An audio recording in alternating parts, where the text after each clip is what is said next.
அனைவருக்கும் வணக்கம்.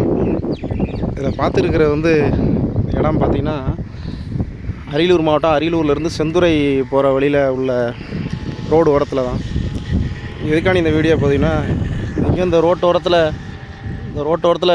அகலப்படுத்துறதுக்கு முன்னாடி இந்த ஒரு அரச மரம் இருந்திருக்கும் போல இருக்குது. கொண்டாந்து ஒரு இடத்துல நட்டு வச்சுருக்காங்க. தெரியுது, நல்லாவே பிடிங்கி நட்டுனது. ஆனால் அது வரல. அதிகபட்சம் இன்றைக்கி அரச மரத்தின இடத்துல இந்த மாதிரி மறுவாழ்வு எடுத்து வைக்கிறாங்க. உழைக்குதாங்கிறது அது கேள்விக்குறி தான். ஏதோ ஒரு சில இடத்துல தான் வருது. இதில் பாருங்கள், மரம் ஃபுல்லாக பட்டு போச்சு.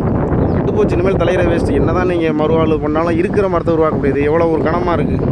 இது எப்படியும் இந்த மரம் வளர்கிறதுக்கு எப்படியும் ஒரு 30-40 இந்த சைஸுக்கு ஒரு 40 வருஷமாச்சும் வந்துடும். இனி அவ்வளோதான். அது இவ்வளோ எந்த அளவுக்கு பட்டு போயிடுச்சு பாருங்கள். எதுவுமே கிடையாது. அதில் பச்சை பச்சையாக இருக்கிறதெல்லாம் சும்மா ஒட்டு செடி, கீழே இருக்க செடி தான். அதனால் அந்த மாதிரி பண்ணுறதெல்லாம் அதிகபட்சம் ஃபெயிலியர் தான். முடிஞ்ச அளவு தயவு செஞ்சு இந்த மாதிரி இருக்கிற பெரிய மரங்களை எதுவும் டிஸ்டர்ப் பண்ணாமல் அப்படியே விட்டுருங்க. அது வாட்டு இருந்துட்டு போட்டும். இந்த மாதிரி மறுவாழ்வு பண்ணுறோம், வெட்டி நாங்கள் இது பண்ணுறோன்ற கொஞ்ச நாள் போஸ்ட் வீடியோக்கு தான் நல்லாயிருக்கும். ஆனால் அது லைஃப் லாங்காக நல்லா இருக்காது. அந்த மாதிரி பட்டு தான் போகும். நன்றி.